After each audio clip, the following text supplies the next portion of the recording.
Good afternoon and welcome to our webinar. Today we've got Pauline with us who's going to give us some hints and tips for internet safety. There is the option to ask any questions at the end of the session or throughout the session if you want to, so you could just pop your hand up or pop them into the chat and we'll have a look at those for you. I'm going to hand over to Pauline now. Thanks very much. Hi everybody. I prepared a presentation that kind of talks about what the kind of things you can do on the internet and hopefully do them safely. So I hope you enjoy it. I'm going to start sharing the screen and just check. Can everybody see that?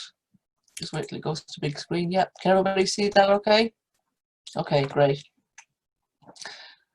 So my name is Pauline Roche and I work digitally with small groups, non-profits and community-led organizations. So hopefully some of you out there belong to organizations like that. And my motto is to make now better using digital and data. So just a brief background to the internet. When did it start? Well, in the early 1960s, somebody from MIT in the US popularized the idea of the intergalactic network of computers. So that's where the title internet came from. So the internet is a global network of networks, and the web, which most of us are familiar with, was invented in 1990 by Tim Berners-Lee, and it's more colloquially known as also known as the World Wide Web, and it's a collection of information accessed via the internet. And an interesting fact for those of us in Birmingham is that Tim Berners-Lee's mother was born in Birmingham, so Tim Berners-Lee is a Birmie by adoption. So what are some of the things that you can do on the internet? Well, you can do many things. It's like a vast playground and offers all kinds of opportunities. But these are some of the things that many people choose to do on the internet. They can search, they can communicate, you can do your shopping, and during lockdown, obviously, this has been very important. You can do your banking. You can pay your bills, you can learn how to do new things or relearn how to do things you knew already. You can entertain yourself and be entertained, and you can date. So how do you search the internet? Well, there are many ways of searching the internet, many search engines, and some of the most popular ones are Google Chrome, Mozilla, and Safari, which is the search engine for use on a Mac computer, which some of you may have. Google Chrome is probably the most well-known one, and often people use the term to Google when they mean search the internet. And I think it's good to know that Google is a search engine, but it's not the whole of the internet. And it's good to know that there are other search engines out there that you can use that might give you different results than Google might give. I mean, Google is a free search engine, and it gives you lots of information. But it also tries to it sells advertising to advertisers, and so they are have a mission of selling you products as well. So if you don't want to be sold so many products, you can choose to use a different search engine. There's also one called DuckDuckGo. It's worth having a look at and to see what kind of results you get. You could compare your results from Google to DuckDuckGo. And when you do search the internet and you get to a website you like, knowing how to search the website is a useful skill to have. And people usually, there are menus on the top of the internet, the website, to show you how to search the website. But also there are often for smaller websites or for charity websites, for example, they have a menu which looks like that on the screen. It's three horizontal bars, often called a hamburger menu because that's what it looks like.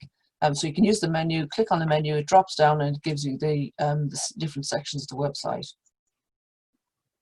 If you're on a website and you want to find a specific term, you're searching for shopping terms or a food item, or you're looking for a menu or a jigsaw that has certain items in it, you want to find a specific term on the page that you're looking at, a simple tip is to press Control and F on a PC or Command and F on a Mac and type in the word or phrase. And that's just an easy way of finding what you want to on the page. Another thing that a lot of people do on the internet is communicate. And obviously most people are familiar with the term of email, and one of the most popular email services is Gmail. This is part of the Google suite. Gmail is liked because it's very versatile and it's available on everything that we're familiar with on the internet. And one of the key things that it does along the way is develop things in response to requests from people who use Gmail very regularly. And one of the things it allows people to do these days is to unsend an email. So you're sending an email to somebody and you click send, and then you suddenly realize you meant to put something else in, or it isn't finished, or you perhaps have decided not to say what you were going to say in the email.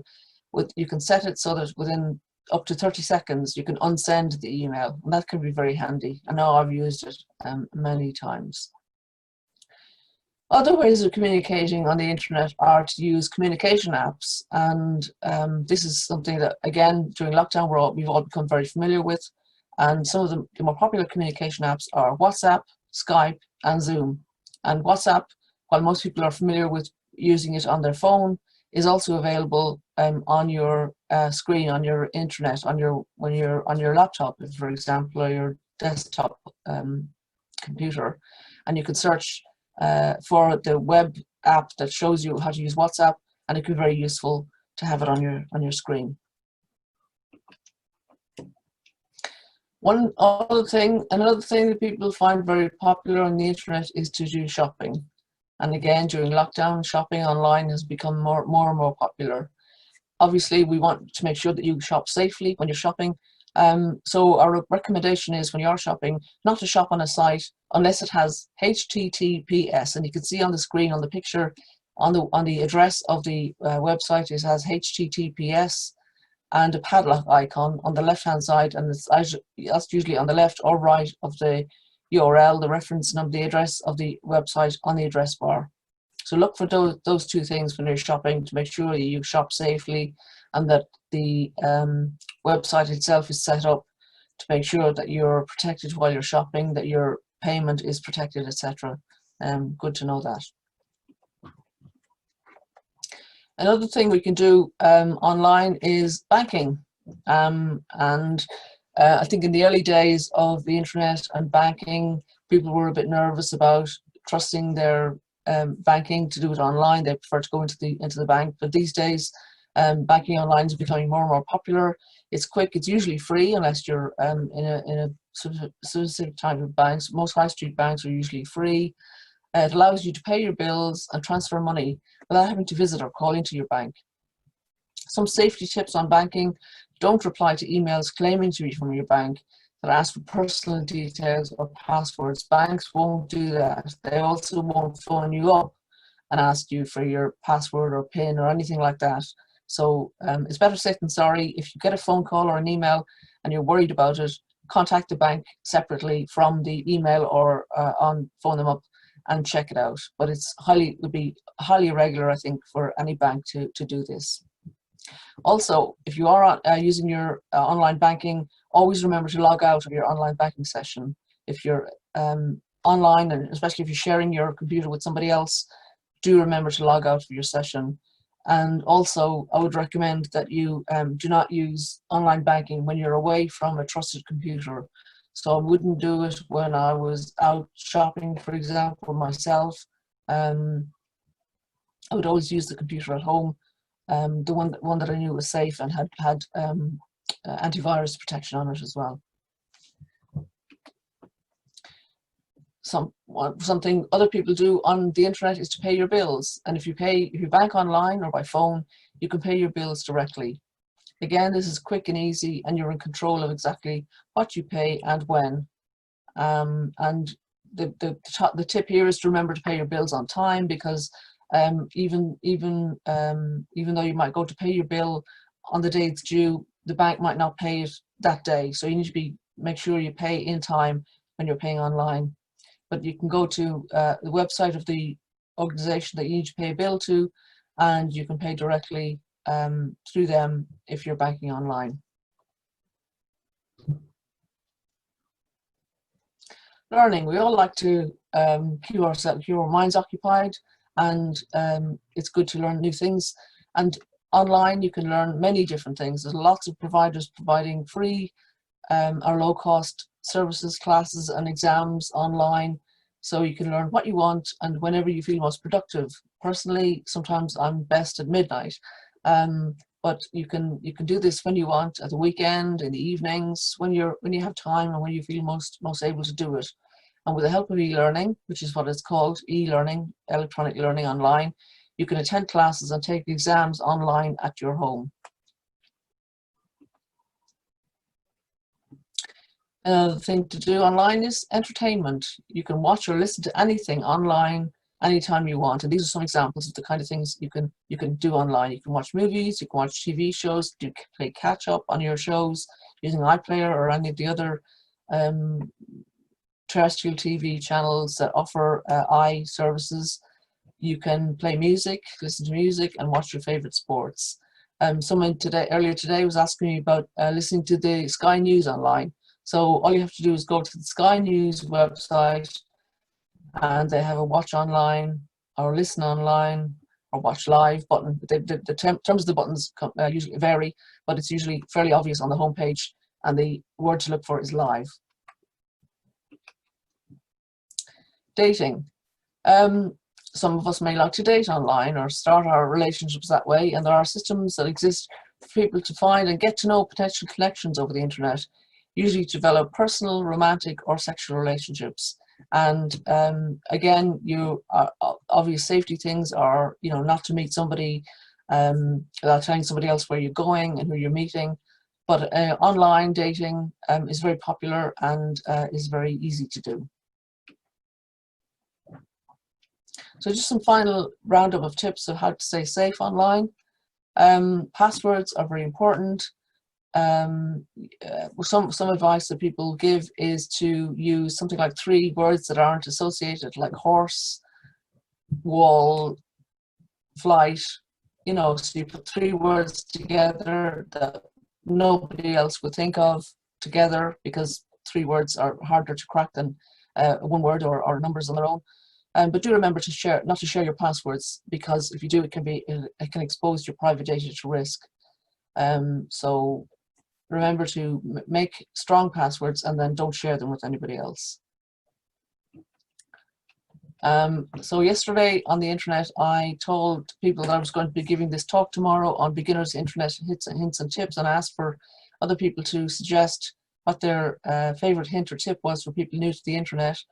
And a very good one that came back was, don't believe everything you read. The internet is full of very useful information and very interesting things to do, but it's not all true. People aren't always telling the truth. Some people are trying to use the internet not for the best reasons. So have a skeptical mindset and don't believe everything you read. I think as you go on, as you develop your connection with the internet and connection with people online, you will find the people that you trust, and you can work together to find trusted and more services that you believe in. But otherwise, be skeptical about what you see. It's very tempting sometimes to think that when someone asks a question online that you should respond. I think a good thing to remember is that you don't have to answer everyone.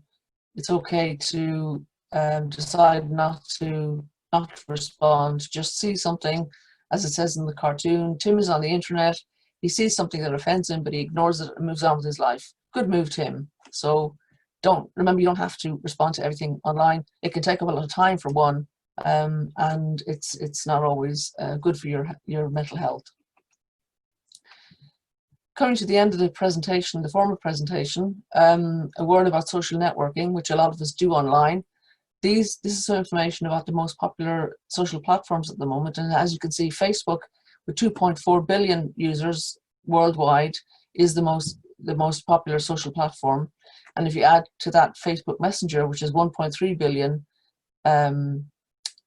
users, it also is very big. So Facebook obviously has a huge presence on the internet, and it's where a lot of people in community groups and volunteer organizations find a natural home, because we find lots of useful information there and friendly people and groups that we can become part of. But again, remember the skepticism. Don't believe everything you read. I often have to tell people when I ask them where they found out certain information, they say, well, I read it on Facebook. Not necessarily true. It might be, but check it out in some other places as well. you know, check it out on the BBC, for example, as a very trusted website. Instagram is very popular, 1 billion users, and then it goes down a bit to 300 million for Twitter, 310 million for LinkedIn, and 294 million for Snapchat. So there are some of the more popular social platforms. There are others, but if you're getting started on social networking on the internet, Facebook is probably one place to start. And people have mixed views about it, but you can form your own opinion. So that's kind of a whistle-stop tour. I was just wondering if anybody has any questions.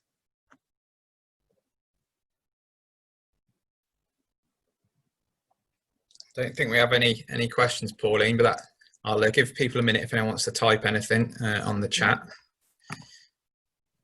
But that was excellent, Pauline. That was a real comprehensive tour, really, in such a short time. Really, I learned quite a bit myself that I didn't actually realise. But we will be posting this, like I say, on YouTube, and the learning will go wide and far, I'm sure, and it'll be appreciated by a lot of the groups now that I'm sure in this COVID crisis are looking at the internet as an alternative method of social communication.